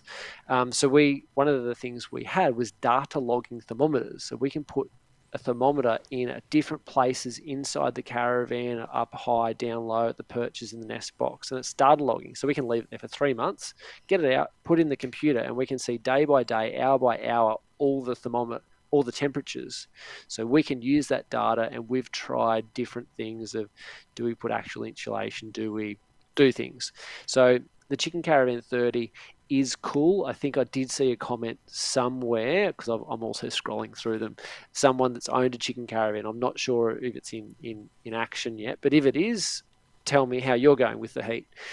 The Chicken Caravan 10, we're like, let's just go next level, because we just love designing stuff that people fall in love with.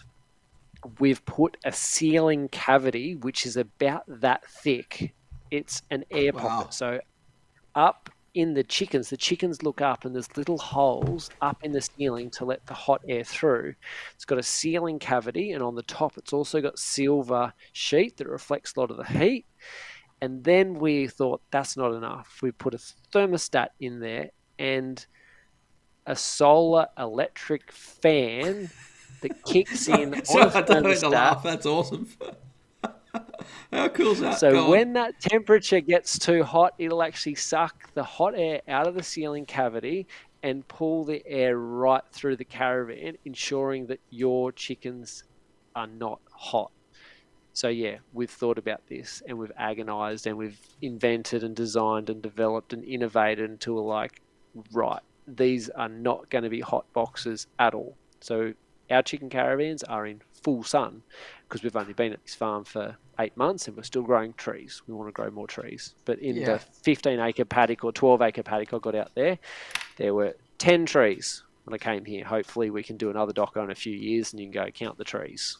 Yeah, for sure. So if people want to go back and look at that video, I'll leave a link around here somewhere. If I can't do it on the live show, but if I pre-record this video, I might be able to drop it in later on somewhere. So it'll be up around here somewhere, and you can go across and look at the documentary of his farm there. So we'll move straight to the next question.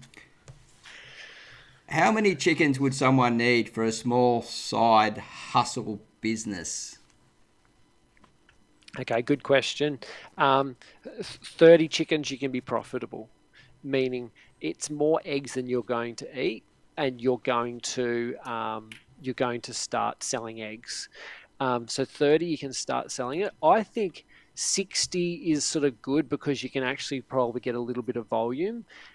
130, we do a chicken caravan 130. You're starting to make money. Like one sort of, you're breaking even. You might be sort of making like, I don't know, $20 a week or $30 a week or something. 130 chickens, you probably, I don't have the figures in front of me, but you could be selling between $10,000 and $15,000 a year worth of eggs, and then you've got your profit on, it could be like $8,000 profit on that.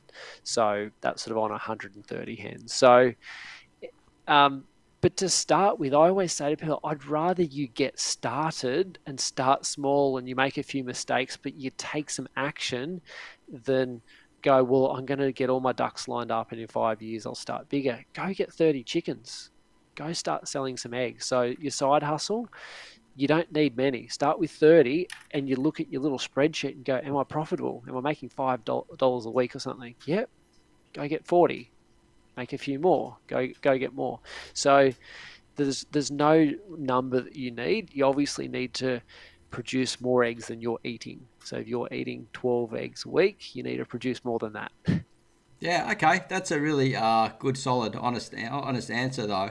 And I love the concept, just starting off small. I teach this in gardening. Start off small, work up to where you're comfortable, and then just expand out from there as you sort of do mistakes and learn sort of as you grow. So, yeah, thank you very much for that, But, Dan. and one thing I will jump in is some people, they just keep expanding because that's their personality, and there's no right or wrong. You don't have to. But I've got a client, and I rung her up like she had no chickens when she met me, and she met me about 7 years ago now. Didn't have chickens. And I rung her, this was like last year or something, and not every client's like this. I'm trying to put some context and warn you. How are things going? Good. Like, how's the farm? I don't know. I'm at the holiday house. Oh, well, how's the farm? Great. And she said, I don't need to disclose who it is. And she said, Daniel, the chickens have been amazing to us. The business now does $500,000 a year net profit. Wow. And they started with no chickens. And they made money and they got another caravan, made money, got another caravan, made money. And some people go, this is happy. They're happy with the $100,000 a year or the $50,000 a year, whatever. And there's no right or wrong. But they're like, let's expand. And they've got a great business with staff and systems and that, doing $500,000 net profit a year. So, and that's not everyone. So I'm not trying to like go, oh yeah, this is what, like everyone's going to do that. But all she did different to other people, they're like, let's buy another caravan. And she just kept on growing. So the side hustle can grow as big as you want it to. Wow.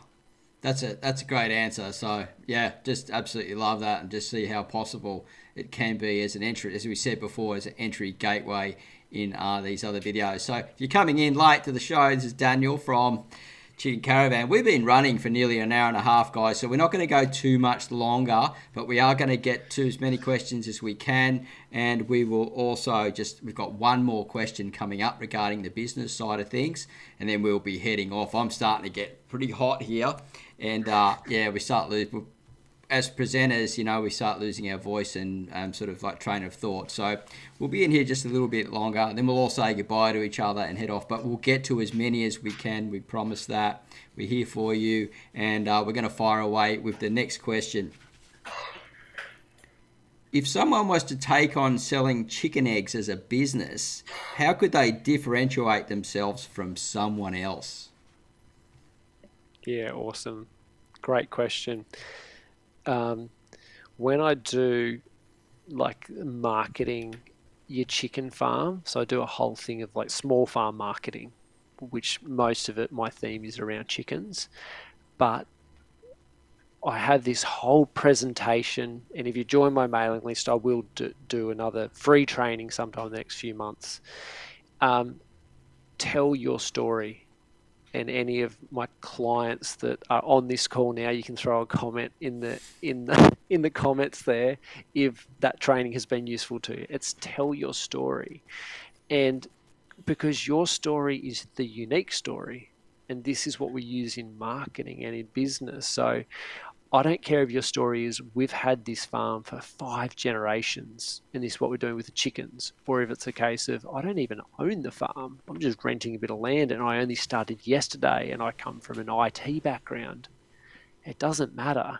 It's unique. And in this world of there's a lot of fake stuff, bring your authentic self of who you are and the transparency. I have another training which is called Marketing with Transparency, to say that this is my farm and this is the ute and this is the dog and this is the weeds. And you bring that level of transparency of who you are and what you do.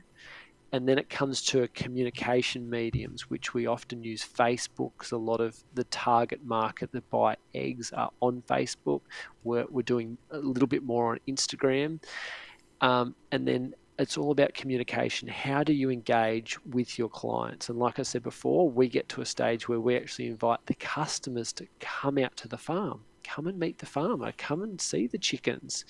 And it's just another level of communication, which it's all building on you and your story. That's how you can be unique to the farmer next door, because his story is unique. So that's one of the ways with marketing. The other way we differentiate is our distribution model. We could go into an area and it goes, well, there's already 2 other egg farms. Like, what am I going to do? Every single little butcher shop or health food shop or fruit shop that's got these 2 eggs already selling, I go, let's sell the eggs in a different manner. So that's where sometimes we can do a subscription model direct to customers, which the others aren't doing. So it differentiates your product on how the customers purchase it.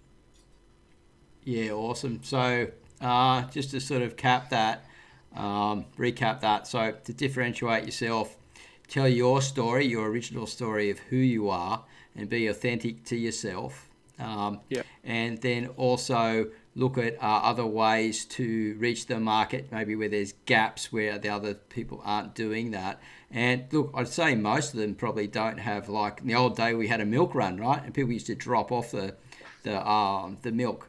And I did that. That was one of my first jobs in high school. I ran for 4 hours every afternoon with 2 crates of milk. Little Marty, 5'2", run along the road, getting chased by dogs and dropping off milk and picking up change. We can go back to that model quite easily. I know that it's a bit time. It's a bit, it does take time to do that type of thing. But you can sometimes, like charge a little bit more, or you can actually people can pay in advance and things, and then you can actually value add to, maybe like when I sell stuff, I sell predominantly microgreens. I'll value add and sell basil, and I'll take, when I've got cherry tomatoes happening, I'm taking the cherry tomatoes. So it's that, do you want to buy fries? Who wants some fries with that mentality?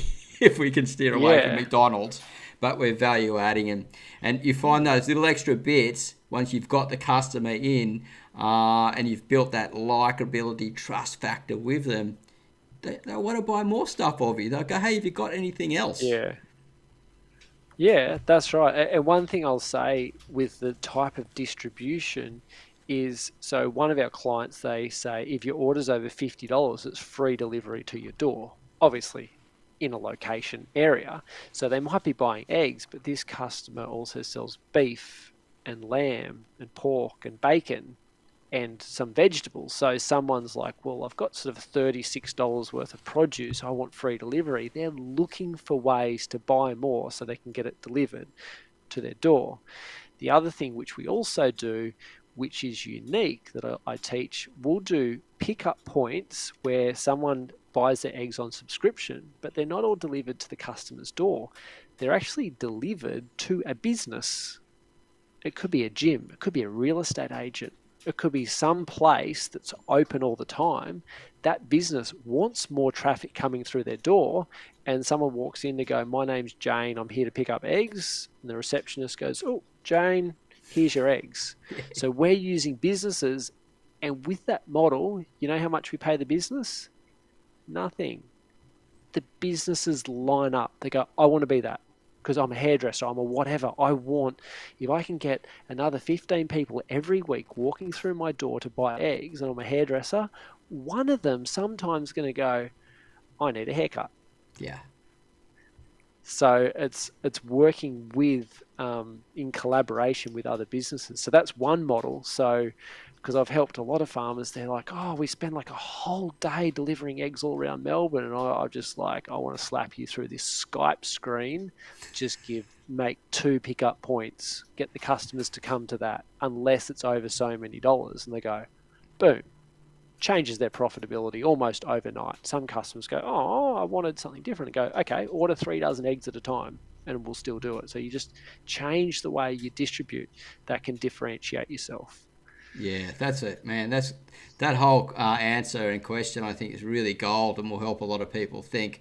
And I can actually, we used to have down the local post office, they used to sell eggs. I remember putting some of my mail in. I'm like, she's buying eggs? And then I'm down there a week later sending something off, and there's someone else buying eggs. And I'm going, yeah, all right. That sort of started clicking. And exactly that. They want people to get people through the door more often. That's exactly what's happening with my worm farming compost business at the moment, how I cut my deal. Exactly the same thing. So, yeah, absolutely brilliant answer. Thank you very much, Dan from Chicken Caravan at Port Macquarie. Okay, guys, we're going to run through these ones, and then we will be heading off, my friends. Castlemaine, PT Limited, hello from Boral. Where were there Brussels sprouts? I think if you're talking feeding them to the chickens and you're growing them, you got extra, why not? I'm not a big fan of eating them, so I'd probably feed them to the chickens. Martin Hendricks, thumbs up. Castle Inman, what do you like to feed your birds on near Port Macquarie? I think that one's for you, Dan. Yeah, righto. Yeah, so I'm happy to stay on, and we can just rip through these questions. I'm used to doing webinars. Oh, sorry, mate. I should have asked you how much longer you had. No, that's cool. I'd rather give people who turned up, if you're happy to stay on for a bit, we'll just rip through them fast and give them their value. Okay. So at the moment, I just buy a commercial chicken feed in. I just buy it from the local farm supplies. So you're near Port Macquarie, go to Hastings Farm Supplies at Warhope. They deal in large volumes, and just say I'm after some chicken feed, some layer pellets. Cool. Let's keep going. Righto. Darlene Robertson, how long do you recommend to compost chicken manure before using in the garden? I've heard it can burn roots due to the nitrogen level. Would you like to answer that one first, and then I'll just throw in something at the end?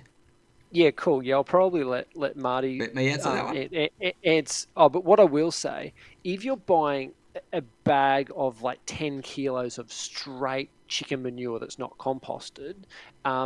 yeah, you'd need to compost it down. But if the chickens are sort of around and in your garden, you're not going to have a massive issue unless you have hundreds of birds. So I'll have sort of a compost pile, and I'll have the chickens sort of moving around that as it's composting down. But I don't sort of have a withholding period where I'm like, oh, it's 3 months or whatever, because you're not dealing in massive volumes. But you can probably answer that a bit more, Marty.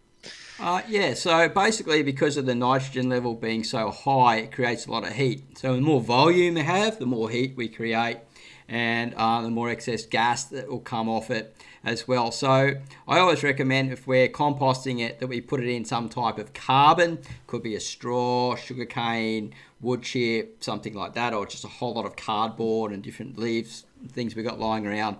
If you've got a square meter or a cubic meter, 3 cubic feet, that really heats up a lot. Now, chicken manure is so strong at times, I recommend that you break it down as much as you can in the carbon until it's cool. And then once it's cooled down and it's looking more friable and loamy, use it sparingly in the garden and don't overdo it. You always use less than more, and then you won't find that you'll burn roots. The secret formula is, though, if you've got compost worms and worm farms, you feed that aged chicken manure to the worms. They turn it into a worm casting or a liquid fertilizer, and then that has no burning whatsoever, slow release, and you get all the nutrients that would be available in the chicken manure. So you take it one step further using compost worms and break down that problem and create one of the best worm castings ever. So you can watch my show here at Marty's Garden, lots of things on worm farming to help you get to that level. All right, so great question, Darlene. And we got my father here today. What a good idea, the mobile chicken fence. G'day, Diggity Dad. Hats off to you, mate.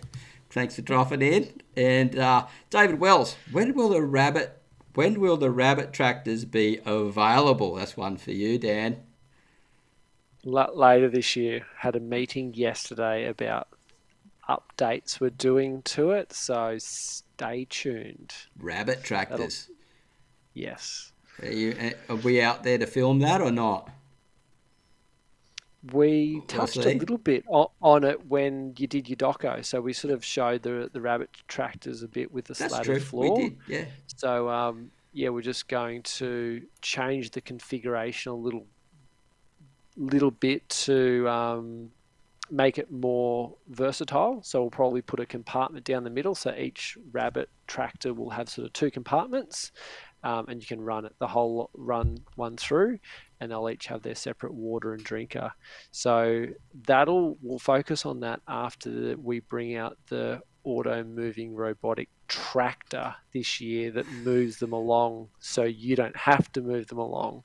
So that's something big we're working on this year. When that video comes out, wow, it'll be robots. Awesome. Oh, keep an eye on the Chicken Tractor Caravan. That are just moving the rabbits along, and behind the rabbits, the chickens are coming along, and I'm not moving them. I've seen that pulley system, so I vouch for it. Coop. Yeah, I've probably got a coop moving right now along the side, right up close to the gum trees, and I'm not moving it. So it's pretty awesome. I've seen it. Yeah, it's really cool. John Wabi Sabi, good morning, Marty and Daniel. I have CC30s, but need some advice on vermin getting into the feed and also eating eggs. Any ideas would be appreciated. Regards, John. Okay, so John, you've got a Chicken Caravan 30, vermin getting into the feed. Move your Chicken Caravan 30 more often and further.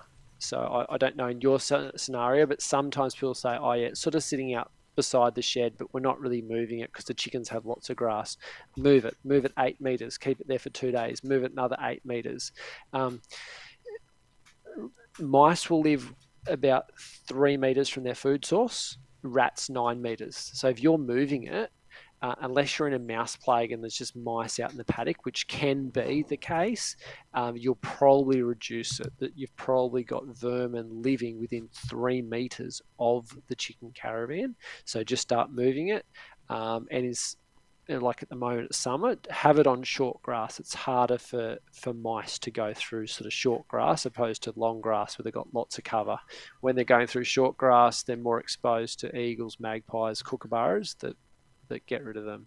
So keep them moving, keep it on short grass. Wow, great answer.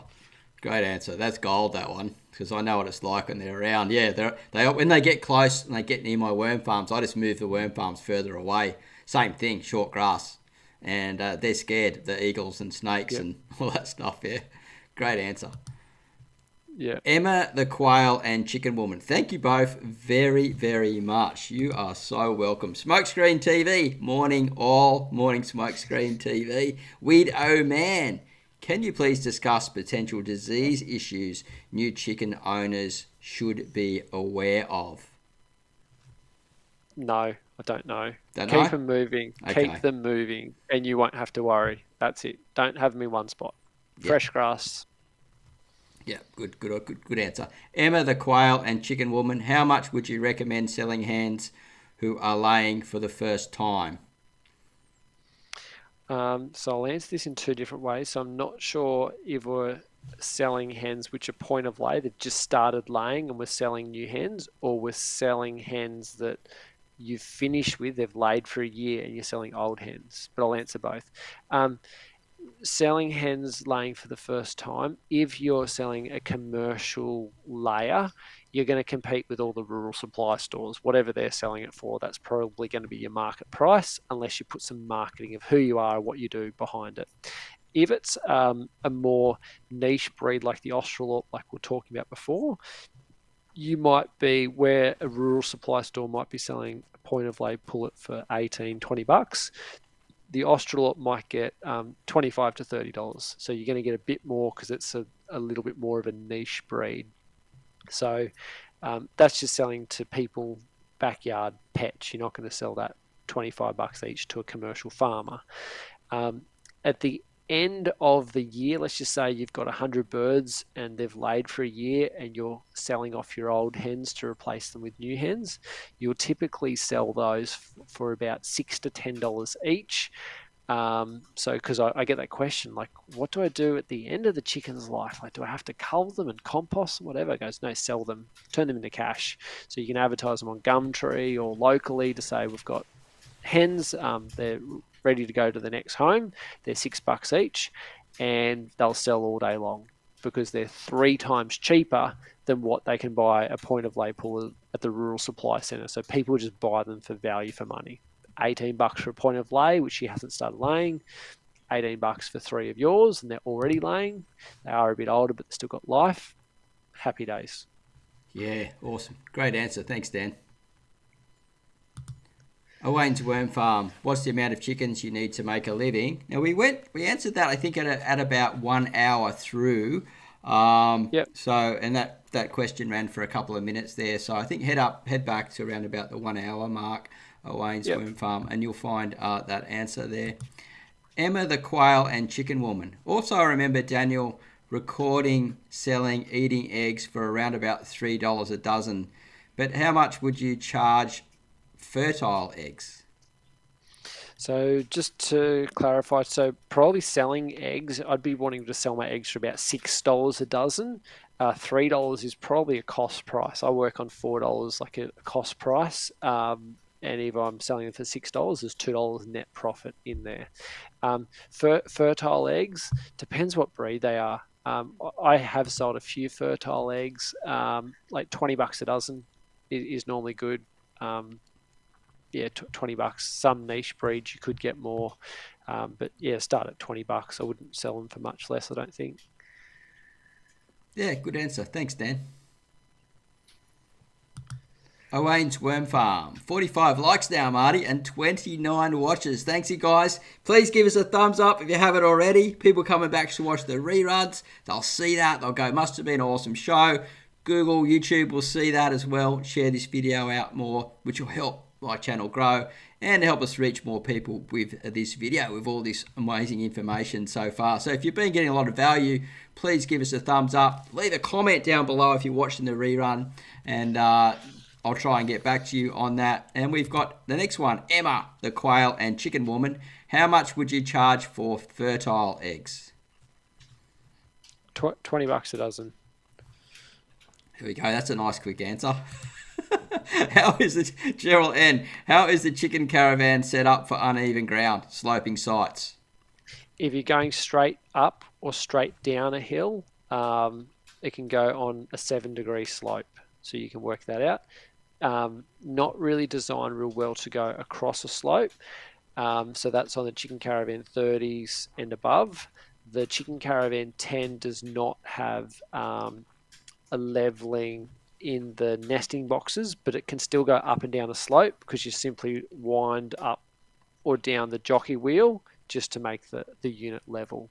So it goes all right on undulating ground. I wouldn't take them on steep ground. So, okay. But yeah, we've got a lot of people using them on slopes. Okay, cool, thanks. Daniel, do you have to clip chicken wings, or should I be safe to say they won't fly over the 6-foot fence? An Isa Brown won't fly over a 6-foot fence. A white leghorn might. It just comes down to management. If they fly over, clip one wing. It's pretty simple. Okay. Or you can also do what they do in the wildlife places. They have a little bit of wire come off the side, and it comes out at 45. So when they're looking up, they can't pick up how to fly out, sort of thing. So there's just a little piece that comes out, and you see them along the side of the roads for kangaroos and stuff that are trying to jump over the fence. They just can't figure it out. So that's another little trick that you can do as well. Yeah. John, Wabi Sabi. John from Toowoomba C30 is brilliant. In the heat, the chickens go in and under the C30, and it's cool. They transfer to the drinker in only a few hours. So there you go. A very happy customer here. A Wayne's Worm Farm. In a cold climate, the nitrates help to keep the wormeries warm as it heats up and decomposing. Very true. Great one if you hear about worm farming and stuff like that, and you've got chickens, that nitrogen will definitely use as a warming source. Yeah, great comment there. FB, will there be a way to collect the chicken manure from the Chicken Caravan 450, etc.? Most farmers let it go straight on the pasture, but I do have a farmer in the North Island of New Zealand that put out big PVC tarps under the Chicken Caravan 450, and they... most of the manure is done at night, so they can just collect all the manure that the birds drop at night, because the chicken caravans have a mesh floor, and it goes onto a big tarp, and then from there, I'm not sure if they hose it off or scrape it off or whatever, but yeah, they harvest it. I don't know, I think they value add it or compost it or something. So you can just put down a tarp. Yeah, if it was me, I'd be harvesting that and feeding it back through to worm farms. It's something that I used to do before. I've done in the past on the micro farm, involved chickens. But, that's a whole different show and a whole different lot. But cool climate, tropical fruits, just able to catch a bit on a smoko break. G'day, mate. John, Wabi, Sabi. I love that name. Daniel, great info. Thank you. No worries. Rhett Aylett. Are there egg producers in WA that use the Chicken Caravan? Are there egg producers in WA that use the Chicken Caravan? Absolutely. I can't name them all, but they're from Albany right through to north of Perth, the wine region, Manjimup, Donnybrook. Yes, most of them are Perth and south of Perth. There is one Chicken Caravan 450 on Carrara Mine, and Gerrington, I can't say the town, but anyway, Carrara Mine. It's one of the big mines in WA. They have a chicken caravan around their veggie patch because they've got like 500 workers or so. They go through eggs. So yeah, there's egg producers in WA, definitely. Yeah, awesome. I reckon they'd be all over Australia myself, but I can't say that because I don't see what's going on there. I just rock up and see what the big factory going, and everyone in there making these things, and I run around and look at everything that's going on, and I just get this amazing wow factor all the time because they're so into their technology and moving forward. One thing that I really like about your company is that you're so forward, future thinking, and you really think about taking really good care of the customer and what the customer needs to get the best optimum result. So, look, mate, I really take my hats off to you. And you don't really hear me. Normally, I'm like bagging worm farm companies. It's not worm farmers, but the ones that make these worm farms and things, because they never do anything to the technology. They always just hold it back. And the same design's 15 years old. And you guys are just always innovating and moving forward. It's just so awesome to see. Cool climates, tropical fruits. I think I'm going to get a caravan. Brilliant idea. Well, you can catch Dan at chickencaravan.com. And he'll help you out there, mate, or give him a call or something, whoever. We'll talk about the best way to get in contact with him sort of more towards the end there. How much longer are you going? I don't really understand that question. You might need to sort of, how much longer is the show going? Or, let me know. I'm a little bit confused there. Yeah. So what we're doing is we've been nearly on 2 hours. Now, he's used to these longer ones than me. I'm like 1 hour, 5-10 minutes. I'm like, whoo, I'm burnt out because I'm like that Mighty Mouse go sort of guy, and I burn out quickly. Near the end there, Dan's the long sustainer. So thanks for keeping me in here, Dan, and keeping us going. Yeah. We've come up with some brilliant content so far. And what I'm going to do is I'm going to break a lot of these pieces down and put them into other videos because, 2 hours of consumption is just absolutely mental stuff. And it's the stuff that's come out of here today is just gold. And, if you've come in late, then this is Daniel from chickencaravan.com. He's on the Port Macquarie in the mid-north coast of New South Wales, about 30 k's north of me. And we're coming in live for you guys, with lots of tips and tricks and Q&A and questions and all that cool stuff. And I'll tell you what, she's getting hot today. I can feel the summer heat booming through that back window at the moment. So what I'm going to do now is I slowly pull across these questions that are here, and then we turn on some music. You guys can say goodbye to each other in the group, and and you can say goodbye to us too, and I'll drop that across in there, and we'll play my theme song in the background. It's a great song. And we'll just, give some waves goodbye sort of at the end. Now, we've just got someone in from Guam here. What can we expect from CC in terms of improvements or advancements from current versions? Is that a big one? Auto-moving chicken caravans. Auto-moving. So the caravan just moves itself on GPS. Yeah, I've seen that. It's really awesome. Had 11 more hatched 3 weeks ago. Here we go. I've enjoyed the show. Very informative and interesting. So what we're gonna do, guys, is we're gonna start saying goodbye now. Just drop in your comments of sort of like goodbye, thanks, whatever. Say goodbye to your people that you've met in here. Like this community here at Marty's Garden has been growing all the time, and I run a live show like every week, and then I've got a Saturday and a Wednesday video that usually comes out, and then sporadic live shows like this that we bring out from time to time. So thanks so much for coming to visit. Remember, we are just slowing up now and progressing to move out. We're going to turn on some music. We're about 30 seconds behind sometimes.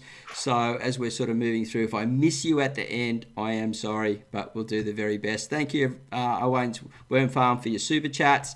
Thank you, everyone that's come in and watched the show so far to support Marty's Garden. If you want to support Marty's Garden further, you can do so by purchasing my ebook over at my Buy Me a Coffee website, which is down below in the description. Dan's website is at the top for the Chicken Caravan, and you can do that there. Buy me a coffee, join the members area, or purchase my ebook. Dan, you ran a webinar a few months ago where you discussed marketing and budgeting. Where can I get a copy of this webinar? Not sure, but I'm doing updates of them. So the next 8 weeks, I'll probably be doing fresh content for those, and I'll be putting that out for free. So subscribe to our newsletter and we'll let you know. Yeah, awesome. Okay, I'm going to put the song on now and drop this across as people say goodbye. And I'll just sort of mute our sound out, and then Dan and I, at the end of this little theme song, will give our final goodbyes. Thank you so much for coming to watch the show. So remember, I'm going to be dragging these across and while we put the song on, and then a quick goodbye at the end.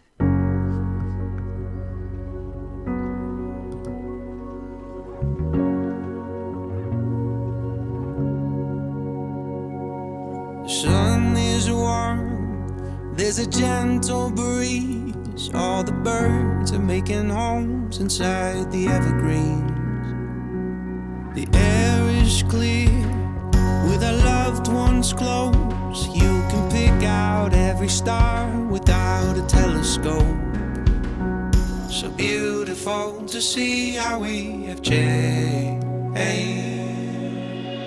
In time, you know, everything we've lost comes on again, and I will grab onto your arm a little stronger than we were before. I've missed your face. Has it been that long? Looking forward to a fire and a sing-along. Let's stay the same as the children grow, and teach them all the simple things we thought we used to know. So beautiful to see how we have changed in time. Thank you so much, everyone, for coming and watch the show and spending. If you've been here for a whole 2 hours, mate, you guys are awesome. Really, like truly, that's pretty hardcore. And we just want to thank you. And Dan can say a quick goodbye, and then we will head on our way and do what we need to do here at home. And just stay safe, everyone, in these current times as well. And again, many, many thanks. You want to say goodbye? Thanks so much. I've really enjoyed it. Thanks everyone for your questions, and I really hope that you've got lots of value out of today. So thanks, and look forward to chatting next time. Yeah, thank you everyone. I'll see you at the next video / live show real soon. We've got some real cool stuff coming up. Mark from Self-Sufficient Me. We've also got Mike Van Doozy from, and we've got Learn to Grow, Masilla, and lots of other really cool people coming up on these live shows. So stay tuned for those. Also, I'm going to break up all these videos over time, put them back and release them back on the channel so you get a chance to sort of deep dive into them once again to get all this really great information. You have a great day. Happy gardening / chicken farming, whatever you're doing there. I'm just trying to get in front of my little camera here, so I'm fitting in. And bye for now.